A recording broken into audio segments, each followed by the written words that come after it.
शहर के बीचों बीच एक बहुत पुराना कारखाना था जहां बहुत सारे मजदूर काम कर रहे थे।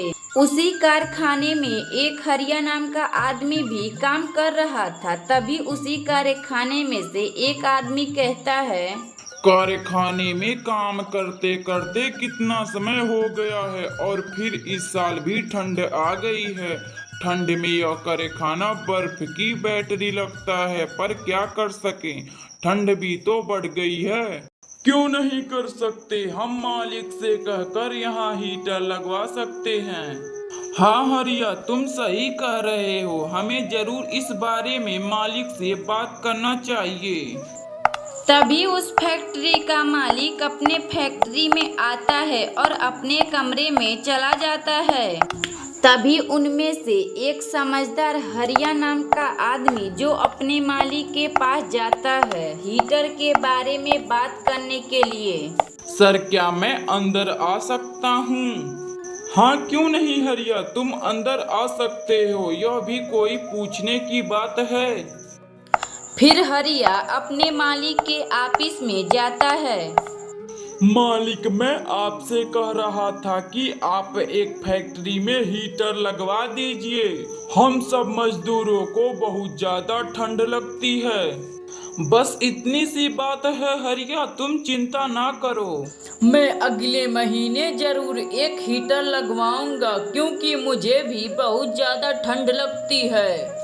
हरिया अपने फैक्ट्री के मालिक से बात करने के बाद जब वह आता है, हरिया, मालिक ने क्या कहा जब तुम हीटर का प्रस्ताव उनके सामने रखे तो?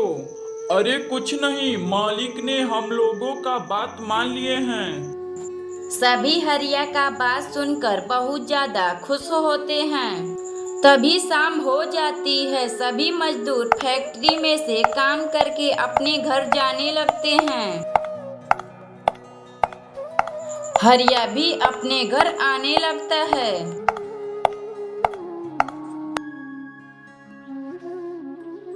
माँ, मुझे बहुत ज्यादा ठंड लगती है। माँ, तुम कुछ करो ना। तुम चिंता ना करो बेटी, मैं तुम्हारे पिताजी से हीटर का बात करूंगी। माँ, रामू काका और श्यामू अंकल के घर में हीटर है। इतना बात कर बबीता सोने अपने कमरे में चली जाती है। तभी हरिया अपने घर आ जाता है और हरिया की पत्नी खाना लगाने के लिए चली जाती है। हरिया जब खाना खा लेता है तो उसकी पत्नी हरिया से कहती है, सुनो ना जी, ठंड आ गई है, हम लोगों को बहुत ठंड लगती है। आप एक हीटर का जुगाड़ करो ना। अरे भाग्यवान, तुम फालतू की बातें क्यों कर रही हो? तुम्हें पता भी है हीटर कितनी महंगी आती है। तभी उसकी बेटी यह सब बात सुनकर वहां आती है। पिताजी, माँ तो सही कह रही हैं, हम लोगों को बहुत ज्यादा ठंड लगती है। ठंड के मारे हम लोगों का शरीर बर्फ हो जाता है। अच्छा ठीक है, तुम लोग इतना जिद कर रहे हो तो मैं अपने मालिक से हीटर के बारे में बात कर एक हीटर खरीदने का कोशिश करूंगा। अब तुम लोग सो जाओ और मुझे भी सोने दो। तभी शाम हो जाती है और सभी लोग खाना खाकर सो जाते हैं। फिर अगली सुबह हरिया खाना वाना खाकर अपने काम पर निकल जाता है। हरिया फैक्ट्री में पहुंचकर सारा काम कर शाम के समय अपने मालिक के ऑफिस में जाता है। मालिक, आपसे एक बात पूछनी है, आप गुस्सा ना करेंगे ना? यह कैसी बातें कर रहे हो हरिया, भला मैं क्यों गुस्सा करूंगा? मालिक, मैं पूछ रहा था एक हीटर कितना का मिलेगा, क्योंकि हमारे घर में बहुत ठंड लगती है। ठंड के मारे हम लोगों का हालत बेहाल हो जाता है।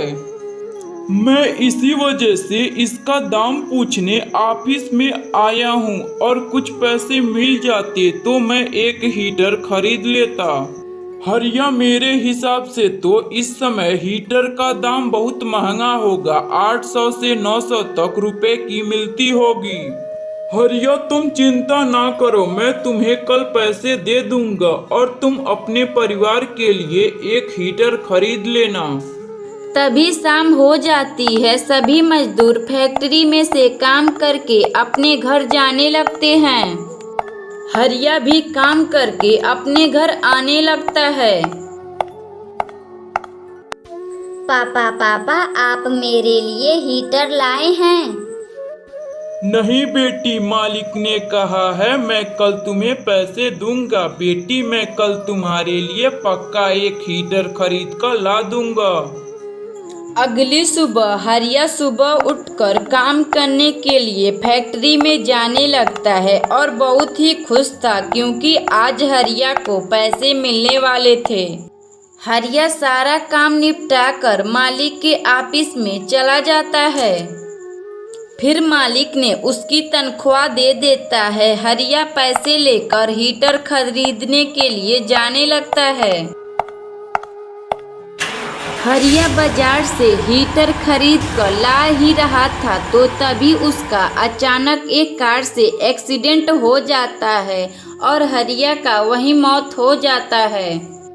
यह सब होता हुआ एक रानी नाम की चुड़ैल देख लेती है। फिर वह हरिया का रूप लेकर उसके घर में हीटर लेकर जाने लगती है। हरिया की बेटी हीटर को देखकर बहुत ही खुश होती है। इस तरह वह लोग हीटर के सहारे खुशी खुशी रहने लगते हैं। अगर आपको यह कहानी अच्छी लगे तो वीडियो को लाइक करें और चैनल को सब्सक्राइब करें।